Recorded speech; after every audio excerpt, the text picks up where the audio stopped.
ainda na noite de segunda.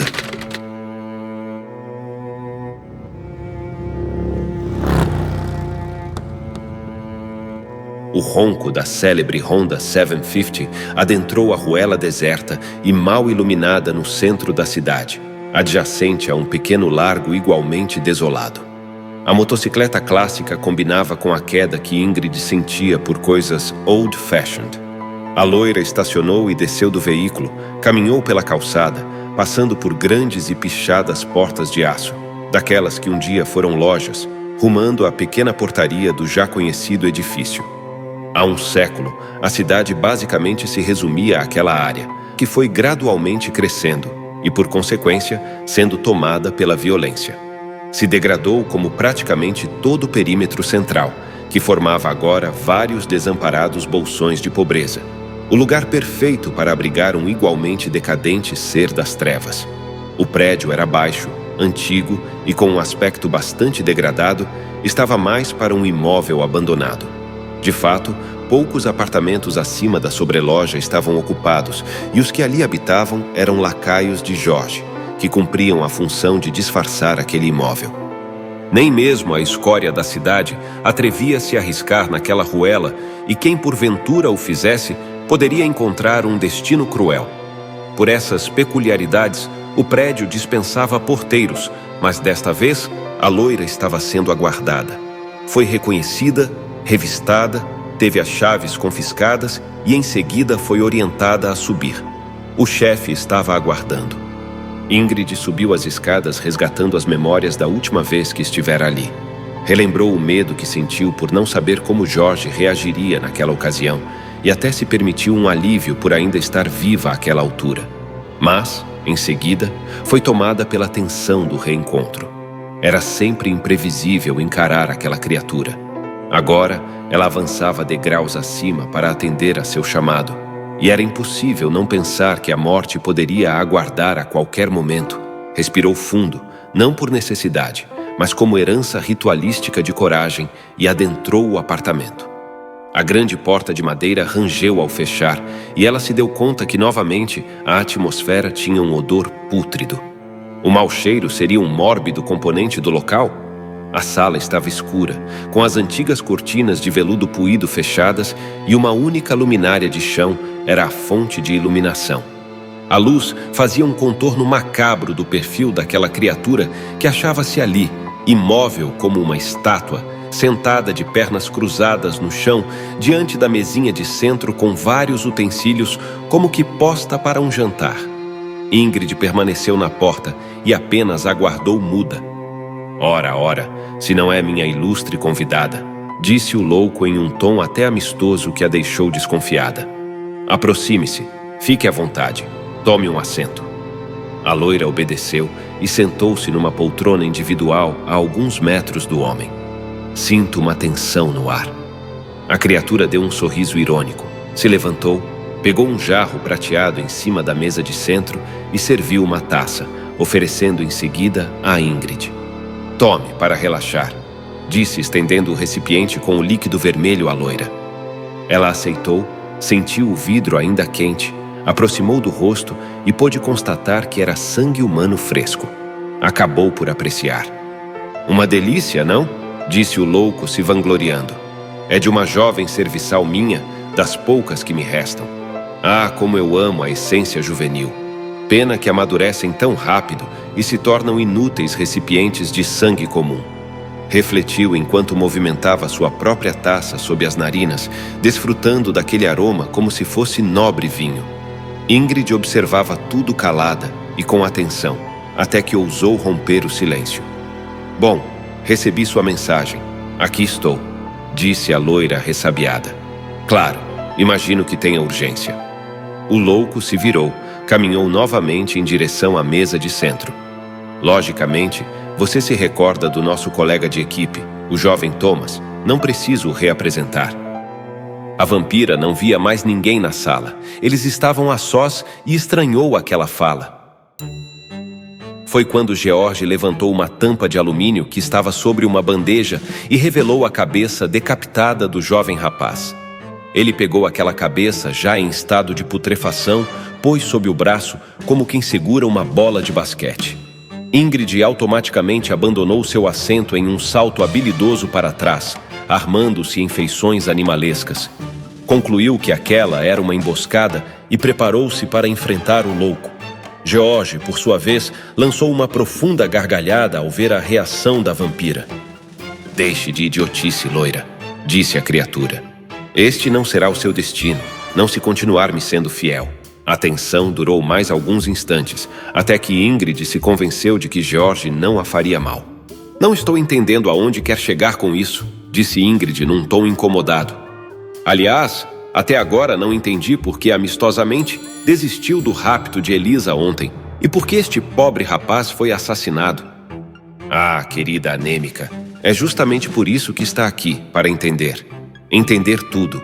Sinta-se privilegiada, porque o que irei te contar é uma preciosidade que poucos imortais jamais tiveram a chance de sequer imaginar, quanto mais ratos de sua laia." A loira estava se segurando para manter os nervos controlados e não surtar de pavor diante daquele ser, ao mesmo tempo que estava extremamente intrigada e curiosa com aquela fala. "Pois bem, desfrute", disse o louco, se arrumando numa pose de orador. "Elisa é uma Lazar. Eu conheço este sobrenome há muito tempo. Vi outros desta linhagem serem recrutados como servos imortais." O vampiro fez uma pausa reflexiva e depois seguiu. "Quando descobri que Elisa possuía essa descendência, logo tentei encontrar a ligação com outros antepassados dela que eu havia conhecido, mas apesar de minha desconfiança, ainda era cedo para comprovar estes laços. Até ontem", lançou novamente o sorriso triunfante. "Na noite anterior, meus planos de raptar Elisa foram frustrados. Porém, meu presente foi que a confirmação se revelou. Elisa provavelmente é parente próxima de Leonora Simon", disse fazendo sinais de aspas com os dedos. "Uma filha, talvez. Ou seja, na verdade, filha de Vera Lazar." "Entendo. A louca que jogou o carro em cima da gente ontem é essa fulana, certo?" interrompeu Ingrid. "Exatamente", exclamou George. "Leonora é uma figurinha conhecida entre os nossos, mas apenas raros antigos conhecem sua identidade real, sabem quem ela é de fato, e quem ela é de fato é o que interessa.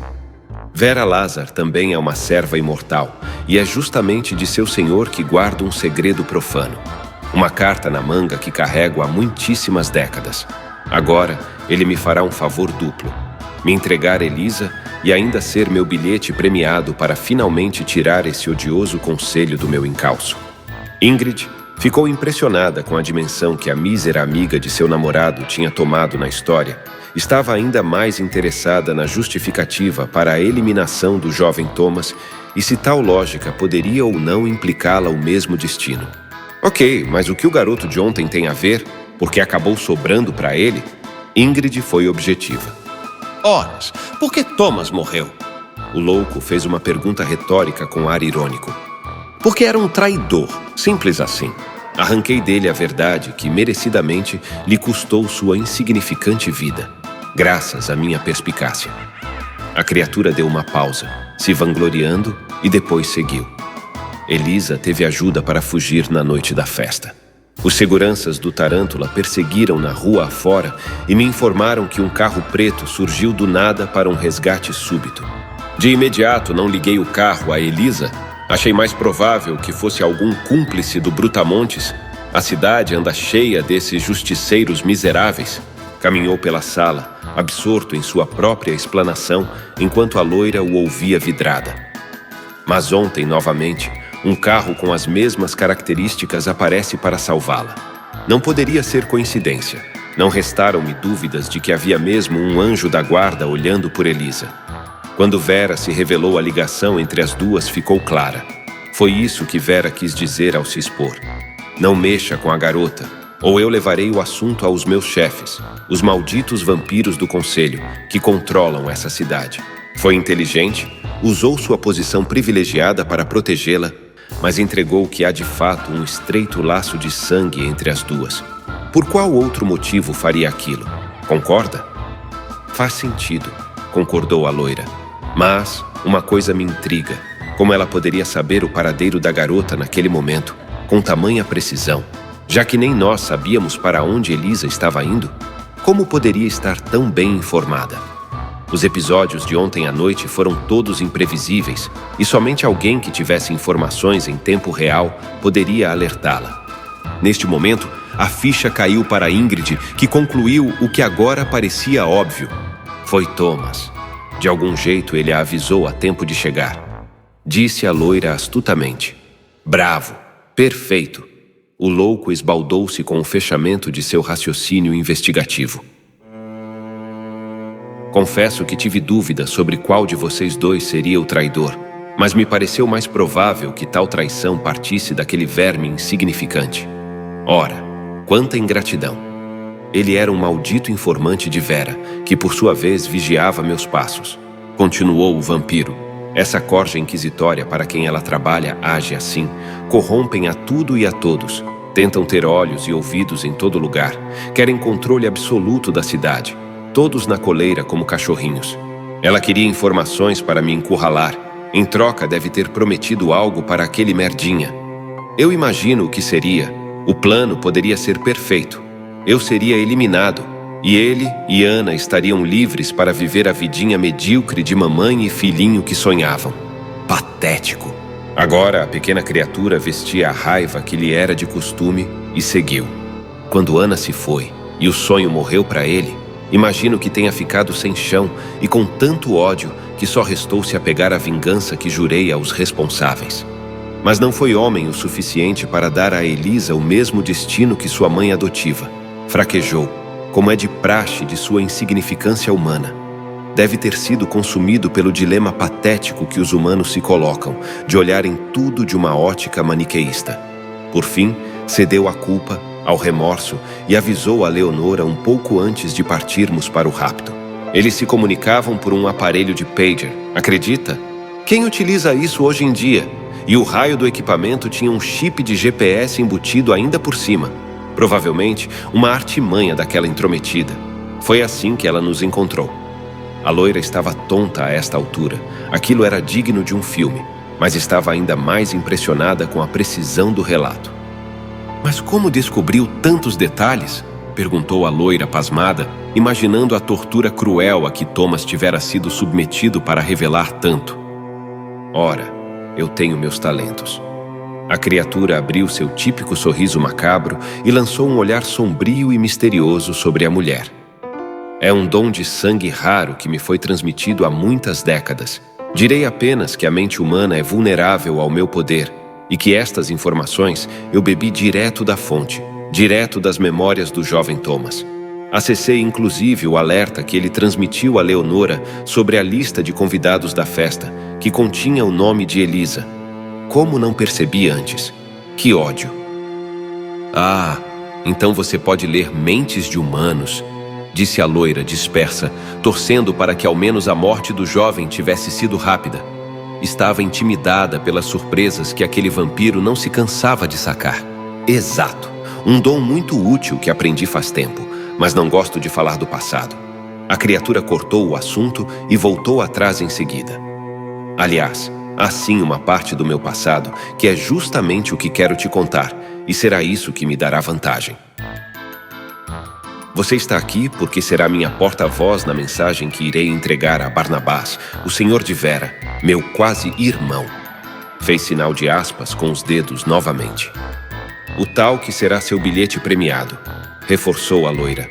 "Imagino que seja alguém de peso nesta sociedade macabra." "Sim, nada mais nada menos do que um membro do conselho." Riu triunfante novamente e concordou. "Céus, Jorge! Você pretende chantagear uma das criaturas malignas que controlam a cidade?" indagou Ingrid. "Será que enfurecer esse abutre não é passar dos limites?" A loira ficou tão em choque que não percebeu sua insolência e foi duramente corrigida. "Calada, sua vira-lata!" Em um piscar de olhos, a criatura estava ensandecida sobre a loira na poltrona. "Como ousa me confrontar?" "Lembre-se que eu posso predar você e seu grupinho tanto quanto qualquer outro ancião. Não se esqueça que tenho poder de vida e morte sobre você. Não teste minha paciência." A vampira se recolheu enquanto o monstro retomou seu desabafo. Não me ouviu? Vera estava me espionando. Há décadas eu vivo paranoico, sob o controle dessas arpias. Há décadas desejo do fundo da minha alma maldita retomar minha liberdade. Eles têm sido um câncer, me corroendo devagar. Pouco a pouco estão me encurralando para no momento certo instaurarem um julgamento de morte sobre mim e aí já era. Serei caçado. Preciso cortar este mal pela raiz antes que eu enlouqueça de vez, e fazer um deles ter medo de mim significa os convencer a sair do meu pé. Agradeça. Você e seu grupo de cães sarnentos serão beneficiados. Irei cumprir nosso trato e permitir que usem este território. Entendo. Esse tal membro do conselho será a cortina de fumaça para nos disfarçarmos na cidade, concluiu a loira. Exato, exclamou Jorge. Como os grandes mágicos desaparecem? Fez uma pergunta retórica. Sim, numa grande cortina de fumaça. O louco tinha retomado a concentração no seu raciocínio. Se recostou em uma poltrona, vangloriando-se. Por um infortúnio infernal, fatalmente perdi Ana. Um ser perseguido como eu não sobrevive sem ter olhos e ouvidos confiáveis dia e noite. O vampiro resgatou seu sorriso. Percebe a feliz coincidência? Percebe? No mesmo momento em que perco minha amada serva, ganho outra em troca, e quem irá presenteá-la a mim montará também a cortina de fumaça que preciso para me reerguer. Cheque mate. Que baita sorte. Por isso, não ouse me decepcionar. Mais do que nunca você é uma peça importante neste quebra-cabeça. A loira fitou novamente o crânio decapitado do jovem. Já na sua cabeça, passava um filme. Não restavam dúvidas de que aquele monstro à sua frente era extremamente ardiloso. Sentiu algo que se assemelharia a um embrulho no estômago ao constatar que Elisa definitivamente não sairia bem dessa e que Benjamin ficaria transtornado se soubesse que ela tinha ajudado. Porém, não haveria qualquer chance de se negar a cumprir as ordens do louco. Temia por sua vida, pela de seu namorado e dos renegados. Ingrid teria coragem de confrontar Barnabás, o poderoso senhor de Vera? Se é que era seguro confiar nos planos mirabolantes de um louco?